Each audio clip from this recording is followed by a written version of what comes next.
बहुत लोग पूछते हैं कि क्या बाइबल के बाहर प्रभु यीशु जैसे महत्वपूर्ण व्यक्ति के लिए कोई सबूत है। यह एक उचित सवाल है। वास्तव में बाइबल के बाहर अनगिनत लोगों ने उनके बारे में लिखा है। इसके अलावा उनके जीवन से जुड़े अनगिनत पुरातात्विक प्रमाण भी हैं। इस श्रृंखला में हम प्रभु यीशु के लिए बाइबल के बाहर के इन सबूतों को पेश करने की योजना बना रहे हैं। कृपया हमारे चैनल को सब्सक्राइब करके जुड़े रहें।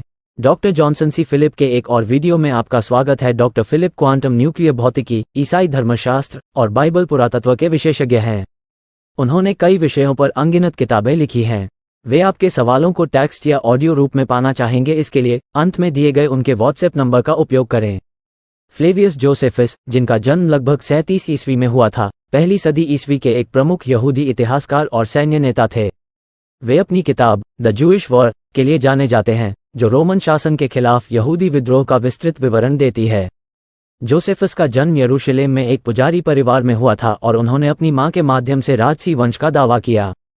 शुरू में पहले यहूदी रोमन युद्ध के दौरान रोमनों के खिलाफ लड़ने वाले जोसेफस ने बाद में आत्मसमर्पण कर दिया और रोमन कमांडर वेस्पेसियन के लिए दुभाषिया बन गए। जब 69 ईस्वी में वेस्पेसियन सम्राट बना तो उसने जोसेफस को मुक्त कर दिया, जिन्होंने फिर सम्राट के परिवार का नाम फ्लेवियस अपना लिया। जोसेफस ने पूरी तरह से रोमन पक्ष को अपना लिया, नागरिकता प्राप्त की और वेस्पेसियन के बेटे टाइटस के सलाहकार बन गए। उन्होंने 70 ईस्वी में यरूशलेम की घेराबंदी के दौरान टाइटस के अनुवादक के रूप में काम किया।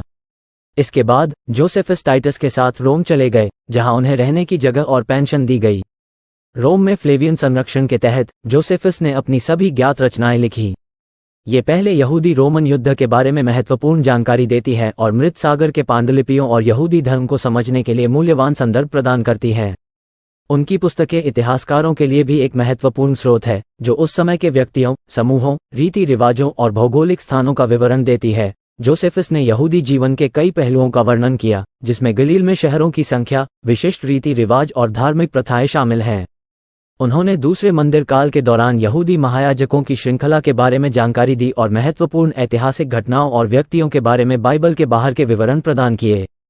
उनकी रचनाओं को कई चरित्र कथाओं का पहला ज्ञात स्रोत माना जाता है, जो बाइबल इतिहास का हिस्सा बन गई हैं। इनमें विभिन्न लोगों की उत्पत्ति और महत्वपूर्ण ऐतिहासिक घटनाओं के विवरण शामिल हैं। जोसेफस की रचनाएं पहली सदी के यहूदी जीवन और इतिहास को समझने के लिए मुख्य स्रोत हैं। उनकी पुस्तकों का नाम है यहूदी युद्धों का इतिहास, यहूदियों की प्राचीन बातें एवं यहूदी पुरातत्व, Flavius Josephus against APN, Josephus का जीवन या जोसेफस की आत्मकथा। अपनी पुस्तकों में जोसेफस ने 2 जगहों पर प्रभु यीशु का उल्लेख किया है। टेस्टिमोनियम फ्लेवियानम, यहूदियों की प्राचीनताएं, पुस्तक 18, अध्याय 3, खंड 3 कहता है, इस समय यीशु नाम का एक बुद्धिमान व्यक्ति रहता था, अगर उसे मनुष्य कहना उचित हो, क्योंकि वो आश्चर्यजनक कार्य करने वाला था और ऐसे लोगों का शिक्षक था जो सत्य को खुशी से स्वीकार करते थे।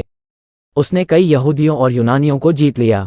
वो मसीह था, और जब हमारे बीच के प्रमुख लोगों के आरोप पर पिलातुस ने उसे क्रूस पर चढ़ाने की सजा दी, तो जो पहले उससे स्नेह करते थे वे खत्म नहीं हो गए।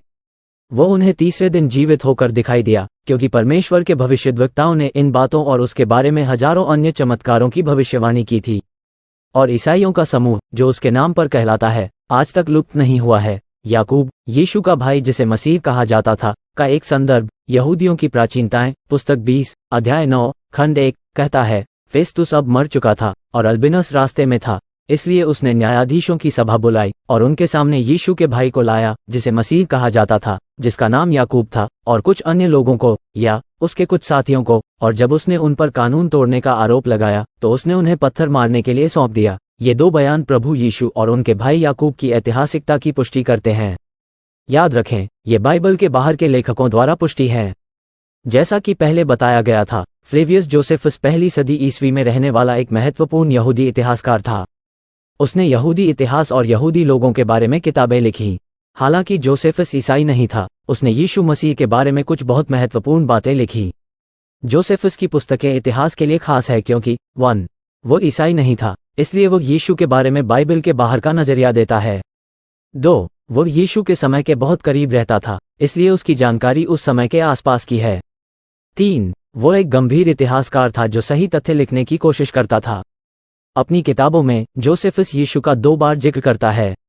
वो यीशु के बारे में एक वास्तविक व्यक्ति के रूप में बात करता है जो जीवित था और जिसके अनुयायी थे। वो कहता है कि यीशु एक बुद्धिमान शिक्षक थे जिन्होंने अद्भुत काम किए। जोसेफस ये भी लिखता है कि पोंटियस पिलातुस ने यीशु को क्रूस पर चढ़ाकर मार डाला, जैसा कि बाइबल कहती है। कुछ नास्तिक कहते हैं कि जोसेफस ने वास्तव में यीशु के बारे में ये बातें नहीं लिखी, लेकिन कई विशेषज्ञों ने शोध करके ये स्पष्ट कर दिया है कि जोसेफस ने यीशु के बारे में लिखा था। जोसेफस की सबसे पुरानी पांडुलिपियों में और जोसेफस से उद्धरणों में भी ये बयान मौजूद है। इसका मतलब है कि ये प्रामाणिक बयान है जो नास्तिकों और धर्मविरोधियों के दावों के विपरीत है। यीशु के बारे में जोसेफस के कथन बहुत महत्वपूर्ण हैं। वे बाइबल के बाहर का एक स्रोत हैं जो दिखाते हैं कि यीशु इतिहास में एक वास्तविक व्यक्ति थे। वे यीशु के जीवन और मृत्यु के बारे में बाइबल जो कहती है उसका समर्थन करते हैं। बाइबल में विश्वास करने वाले मसीहियों के लिए जोसेफस इस बात का और सबूत देता है कि यीशु वास्तव में जीवित थे और उन्होंने वे काम किए जो बाइबल कहती है। हम आपके लिए बहुत दिलचस्प कई विषयों पर कई वीडियो पोस्ट करने की योजना बना रहे हैं। उनमें से कोई भी मिस न करें। कृपया इस वीडियो के नीचे सब्सक्राइब बटन और घंटी आइकन पर क्लिक करें। इससे ये सुनिश्चित हो जाएगा कि जैसे ही हम कोई नया रोमांचक वीडियो डालेंगे तो आपको सूचना मिल जाएगी। ये है डॉक्टर फिलिप का व्हाट्सएप नंबर। कृपया अपने सवाल 7510188690 पर भेजें। नंबर फिर से है सवाल 7510188690। कृपया अपने सवाल हिंदी, अंग्रेजी या मलयालम में व्हाट्सएप संदेश या ऑडियो के रूप में भेजें।